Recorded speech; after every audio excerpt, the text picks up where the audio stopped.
il y a cette dynamique assez intense entre deux personnes dans le couple ou dans une interaction, quand même dans une forme de relation un peu plus intime.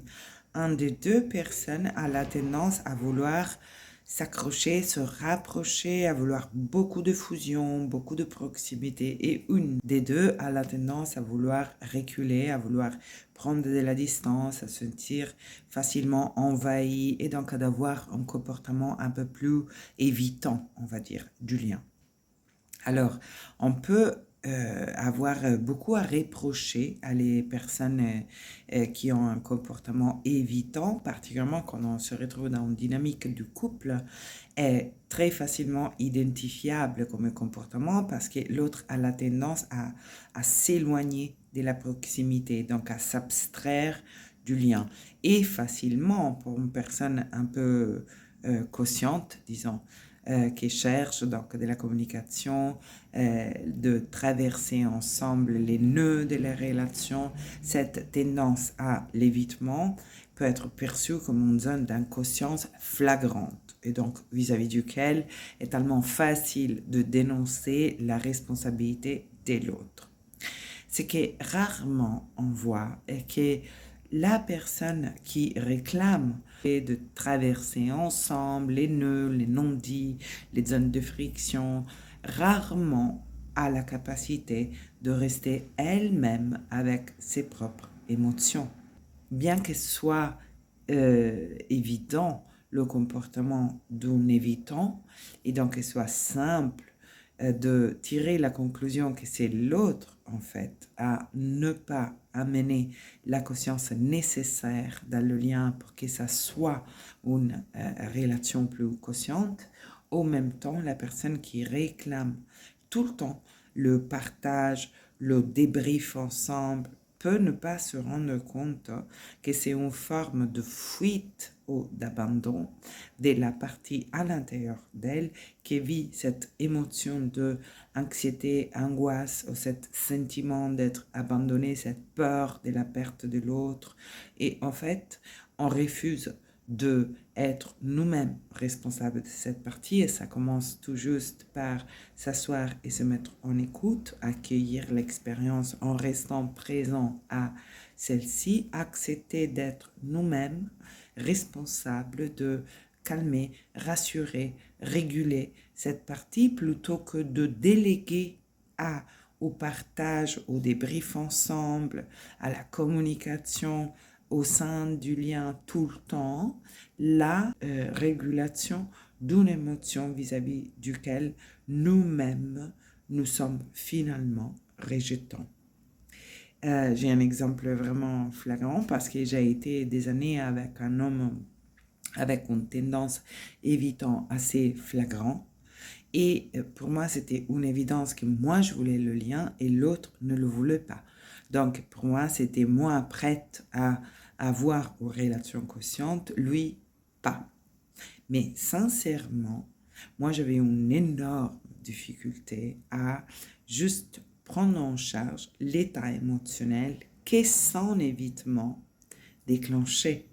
Et cet état émotionnel était fait de peur de perdre l'autre, honte en me croyant pas suffisamment intéressante, pas suffisamment, 3 petits points, et chacun ajoute ce qu'il veut, pour le motiver à un comportement différent. Mais en réalité, moi, je refusais d'être avec l'émotion que se déclenchait exactement en réponse à son absence.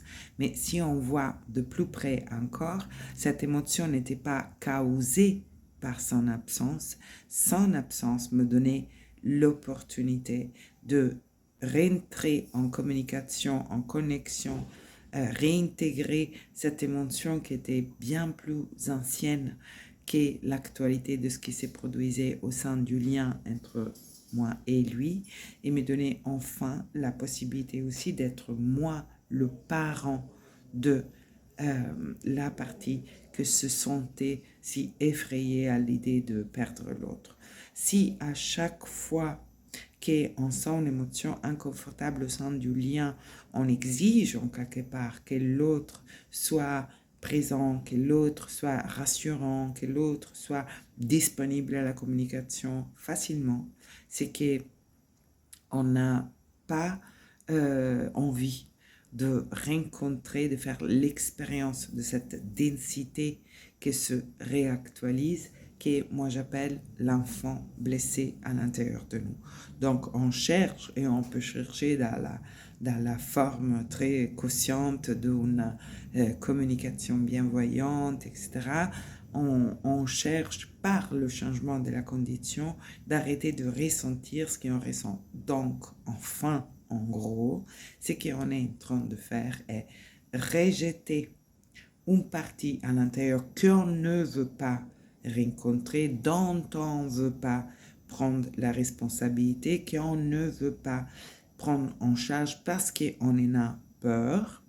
Et on utilise pour cela tout un tas de motivations apparemment très justes qui réclament la présence de l'autre comme un indice de conscience ou qui blâment l'autre pour sa inconscience relationnelle, incompétence relationnelle, alors qu'en réalité, l'absence ou l'évitement de l'autre est à chaque instant aussi l'occasion pour nous de accueillir une partie de nous qui se déclenche en réponse à ça et qui cherche à être réintégrée, avec laquelle on a besoin d'établir un lien qui est intérieur entre nous et nous, entre la partie de nous qui a des ressources, qui a la sagesse, qui a l'amour qui peut étreindre cette partie plus vulnérable, qui peut lui prêter écoute, qui peut aider cette partie à reformuler son interprétation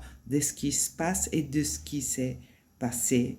Donc, en fait, la situation telle qu'elle est donne la possibilité d'établir cet lien entre le grand, la grande que je suis et la petite qui vit encore en moi.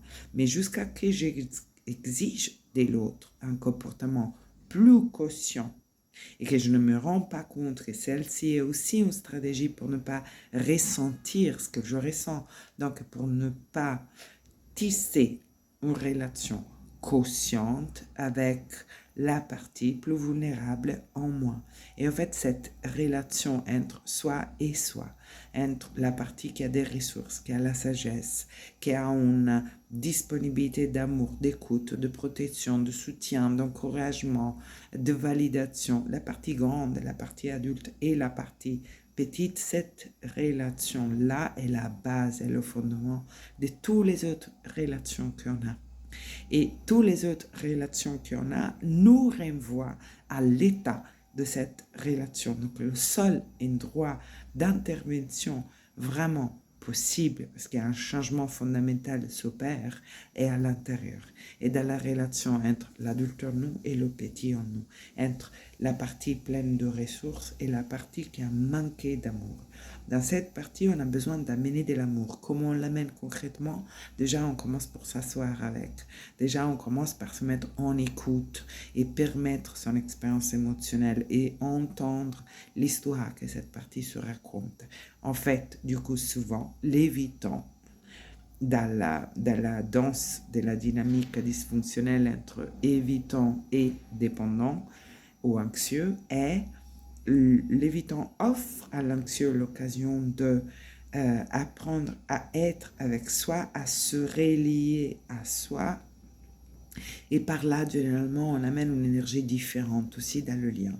Et alors, ça sera à ce moment qu'on pourra dire si l'autre est ou pas disponible, parce que l'énergie avec laquelle la demande de présence sera formulée ne sera plus une énergie de évitement intérieur. Donc, l'autre, il ne fait que nous faire de miroir à cette indisponibilité à nous rencontrer, mais ça sera une énergie de disponibilité à la rencontre. Alors là, si l'autre est indisponible en communication, certainement qu'on a l'évidence d'une incompatibilité relationnelle. Mais jusqu'à là, et ça demande beaucoup de sincérité envers soi-même, on n'est pas en mesure de savoir.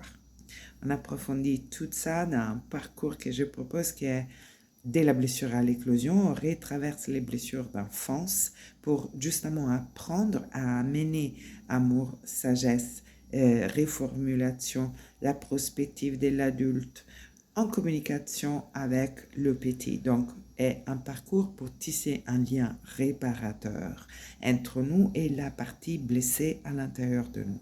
Et c'est là, je le répète, est le fondament de toutes les autres relations. Les autres relations sont une extension de celle-ci.